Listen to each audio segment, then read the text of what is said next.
sine 2 cosine inverse of x. Now you really got to see this x as x over 1 because you need that to make a triangle here. So you draw a little triangle here, and because you're using the cosine inverse function, the 1 on the bottom goes over here, and the x in the top goes over here, which means this here is your angle theta. Now you make use of this, and this will say A.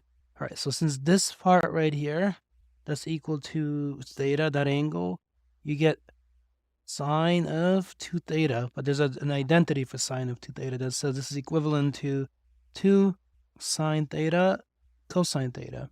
Now we need sine and cosine from the triangle. So first use the Pythagorean theorem. You're going to say x squared plus a squared is equal to 1 squared. So you're going to have x squared plus a squared is equal to 1.